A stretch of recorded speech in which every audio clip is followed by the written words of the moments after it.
Hello everyone, welcome to another lecture for section 1. This will be for now the last lecture for section 1.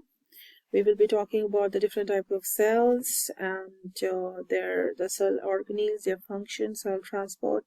Remember, we still have something called the different organ systems, like you have to know about the heart, the lungs, the kidney, the nervous system. So I will not be covering that for now. After this section, I'll be straight away moving to section 2. And once we are done with all the sections, then I will try making videos on the organ systems as well, because those are easy stuff, okay? Anyways, let's start with this lecture for now. The first thing you have to know is the cell theory. The cell theory has three main components. The first thing is that all living cells are made up of cells. Second is that cells are the basic units of structure and function in living things.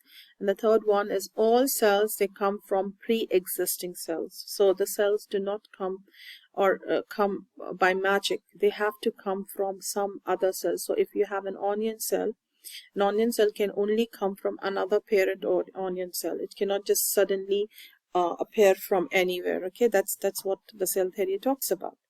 Anyways, coming to the different types of cells. Cells are of two types, prokaryotic and eukaryotic. Pro means no, this is how you will remember, they don't have a nucleus, okay? But eukaryotic, they have a true nucleus. What are the examples of prokaryotes? It's bacteria and archaea. Archaea are the organisms that live in extreme conditions, like extreme hot conditions or extreme cold conditions, okay? And coming to eukaryotes, there are four types: fungi, plant, animal, and protist. Okay, protists are basically your amoeba and paramecium.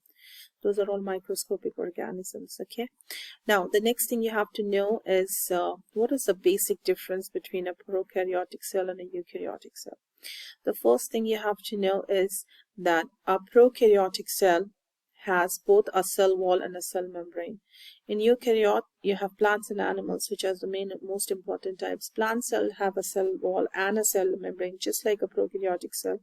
But an animal cell have just a cell membrane. It doesn't have a cell wall. Okay, so here this is an animal cell. I don't see a cell wall here, but if it's a plant cell, I will see both the cell wall and the cell membrane. Apart from that, you have a true nucleus here. You can see a nucleus in all eukaryotic cell, but when you come to prokaryotic cell, they don't have a nucleus. The nucleus contains the DNA, right? So DNA here is present not inside the nucleus, but in a region called nucleoid. But here you have a proper nucleus which has the DNA inside it. Okay, so here this table talks about the basic differences. Cell wall is present in bacterial and plant cell, but not in animal cells. Nucleus is present in plant and animal cells, but not in bacterial cells. Vacuoles are present in plants and animals. In plants, it's usually one large single vacuole. In animals, they have multiple small vacuoles.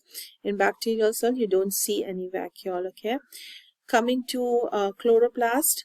Chloroplast, of course, they will be present in plants, not in animals. Even in bacteria, you see some blue-green bacteria, they do have chlorophyll, so they can make their own food and perform photosynthesis as well.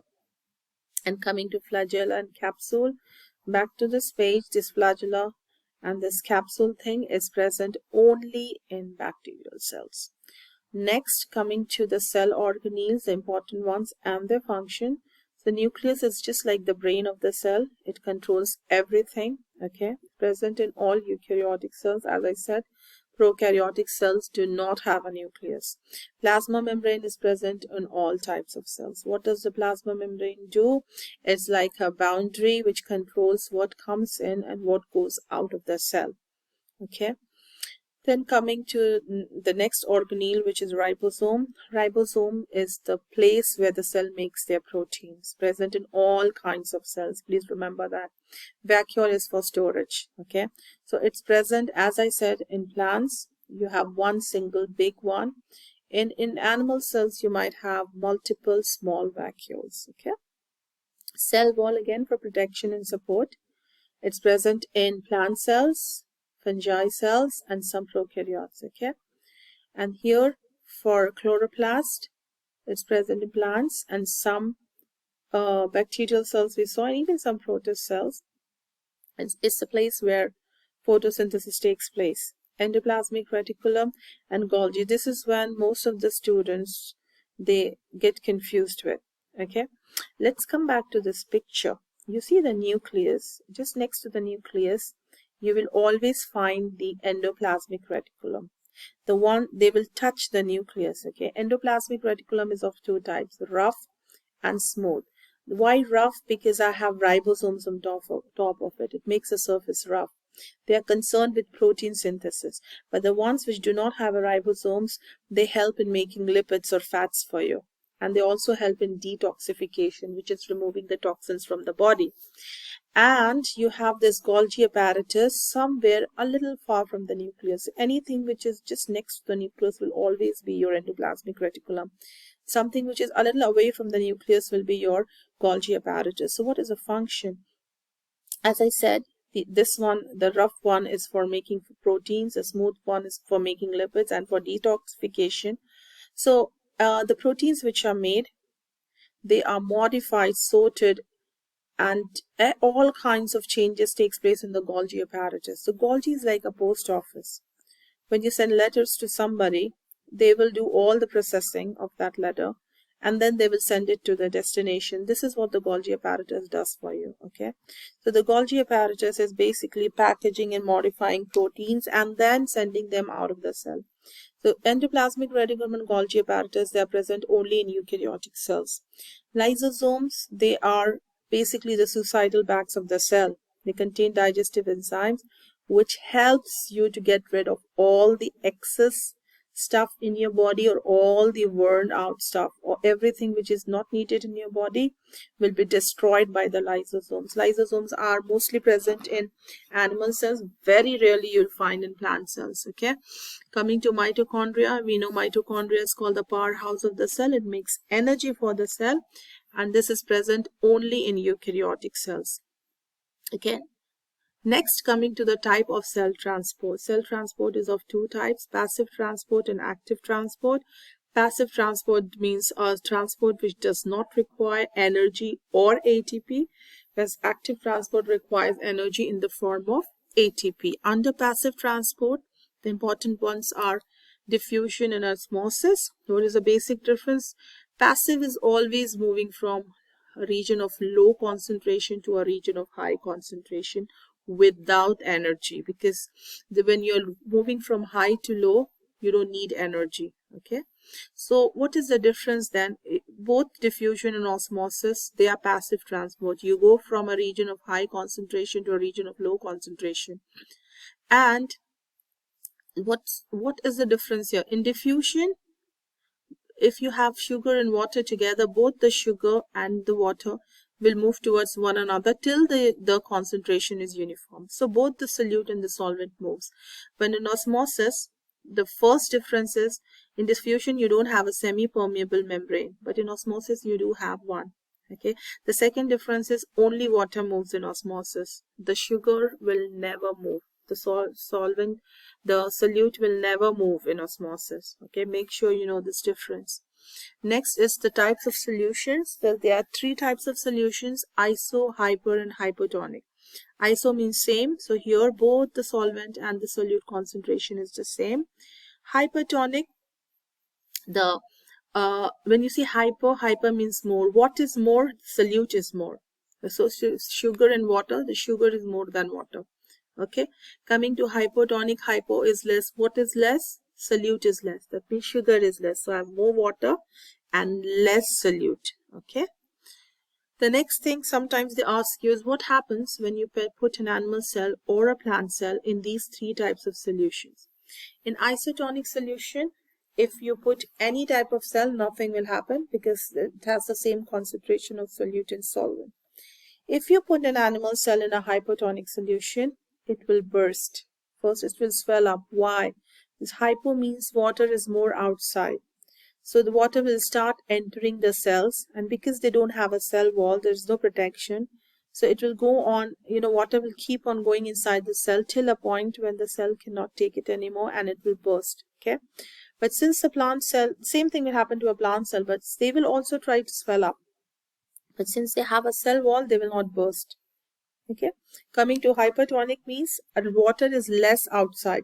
So water will always from a region of high to low concentration. So if it's less outside, then the water from the cell where it is more in quantity, it will start coming out of the cell.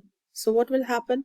Animal cell will shrink, and since the plant cell has a cell wall, will not shrink from outside, but the cytoplasm inside will shrink.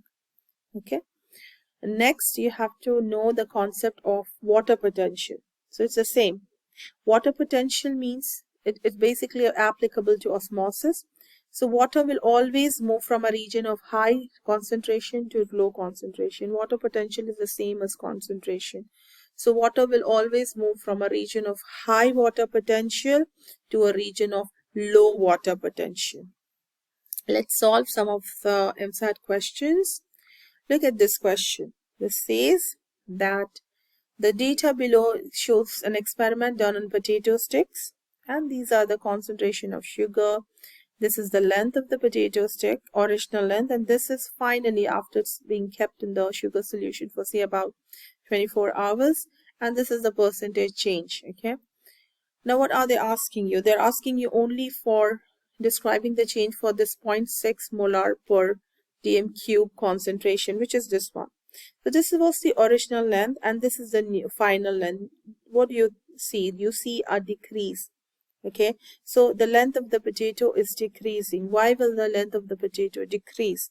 As you all know that the potato contains some water, right?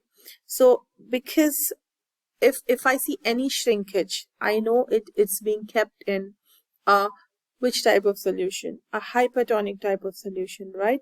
So how do you think if there is a shrinkage, potato is shrinking, right? It's getting lesser in length. That means water is going out of the potato cell. So we have two options here, which says out of the potato cell, C and D. Now they ask why it's coming out of the potato cell. Because the sugar solution is a higher water potential than the potato cell. So if something has a higher water potential, will water travel to that point, or the sugar solution has a lower water potential than the potato cells? So here you have to know what can be the answer. If it comes out of the thing, what can it be? So the water potential is when the water comes from a region of high concentration to a region of low concentration, right?